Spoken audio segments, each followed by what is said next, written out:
Hello everyone, आइए इस question को सॉल्व करते हैं। ये क्वेश्चन कहता है कि two identical circular wire of radius 20 centimetre and carrying current to √2 ampere are placed in perpendicular plane as shown in the figure. The net magnetic field at the centre of the circular wire is, मतलब कि इस point पे अपने को net magnetic field बताना है। ये शायद सिमिलर क्वेश्चन है, मैंने ऐसा क्वेश्चन डिस्कस करा होगा, लेकिन वहाँ पे करंट की वैल्यू अलग थी। देखो, एक ये हो गया सर्कुलर कॉइल और एक सर्कुलर कॉइल ऐसे हो गया, ठीक है। तो जब आप उसको अपने आँख से देखोगे ना सामने से, मान लो एज ऑब्जर्वर आप यहाँ पे हो, तो एक मैग्नेटिक फील्ड आपको ऐसे दिखे, मतलब एक आपको ऐसे दिखेगा, एक सर्कुलर कॉइल और एक ऐसे दिखेगा। तो इस सर्कुलर कॉइल में करंट ऐसे जा रहा होगा और इसमें ऐसे जा रहा होगा। अब देखो मैं बताता हूँ करना क्या है। करंट का डायरेक्शन देख लो पहले। अच्छा, एक्सिस बना लेते हैं पहले।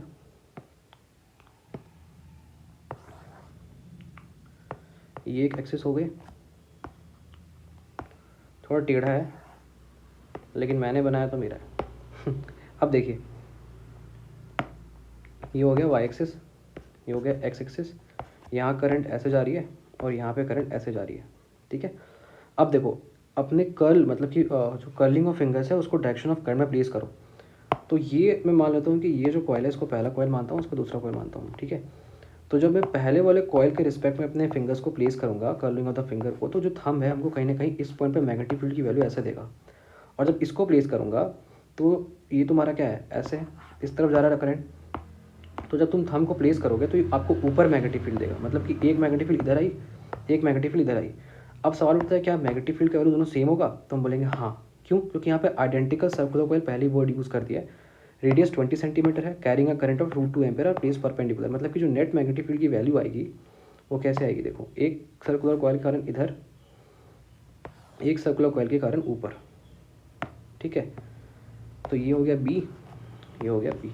तो नेट मैग्नेटिक फील्ड की जो वैल्यू आ गई वो इधर आ गई बीच में, बी नेट। तो क्या हम बी नेट को लिख सकते हैं? ये परपेंडिकुलर है, तो बी नेट क्या हो जाएगा?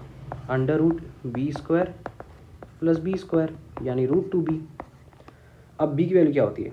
तो मैंने आपको पहले ही बताया, बी किसी भी सर्कुलर कॉइल के कारण जो वैल्यू आती है वो होती है μ0 NIR²/2 R² प्लस x² का होल 3/2। फिलहाल यहाँ पे x की वैल्यू 0 है क्योंकि सेंटर से डिस्टेंस है वो क्या 0 है। तो यहाँ पे जो वैल्यू आएगा वो आ जाएगा μ0I/2R, ठीक है। क्योंकि यहाँ भी n भी 1 है, मतलब नंबर ऑफ टर्न्स कितना है? एक ही है, तो n की वैल्यू 1 रख ली, तो अपने पास आया μ0I/2R। तो यहाँ पे पुट करते हैं √2, μ0I की वैल्यू √2 एम्पेयर थी अपॉन 2R। आर की वैल्यू क्या थी अपने को देख लो एक बार, 20 सेंटीमीटर। पिछले बार सेंटीमीटर नहीं दिया था मैंने, इस बार ध्यान रखूँगा। तो √2 into √2/2 into 4 pi into 10⁻⁻7, 2 into 10⁻⁻1 कटा 10⁻⁻6, यहाँ 2 कट गया तो 2 पाई हो गया। तो इसका आंसर आया 2 पाई इंटू 10⁻⁻6 टेस्ला। तो ये हो गया नेट मैग्नेटिक फील्ड की वैल्यू। मेन यहाँ होता है डायरेक्शन, कि आप इमेजिन कैसे कर रहे हो। मैं फिर से बोल रहा हूँ, ध्यान देना। अगर आप अपने कर्लिंग ऑफ द फिंगर को इस डायरेक्शन में प्लेस करोगे, दोनों हवा में, और दोनों हवा में है और दोनों एक दूसरे के परपेंडिकुलर है, तो जब प्लेस करोगे तो इसके कारण जो मैग्नेटिक फील्ड आएगा उस पॉइंट पे बी आएगा, और इसके कारण जो आएगा, मतलब इस कॉइल के कारण, वो इसके ऊपर आएगा, मतलब बी ऊपर प्लेस करेगा, ठीक है। तो नेट मैग्नेटिक फील्ड √2 में, मतलब कि रूट में आ जाएगी, ठीक है, √2 बी नेट। तो 17 का जो आंसर हो जाएगा अपने को क्या हो जाएगा? देखो, अच्छा क्या करा है इसमें, 10⁻⁻8 लिया है, ठीक है। तो एक काम करते हैं, अपने को आंसर भी 10⁻⁻8 में लाना पड़ेगा। और पाई की वैल्यू लख नहीं बोला, देखो 3.14, मतलब वो तुमसे कैलकुलेशन करवाना चाहता है, आपको करना ही पड़ेगा।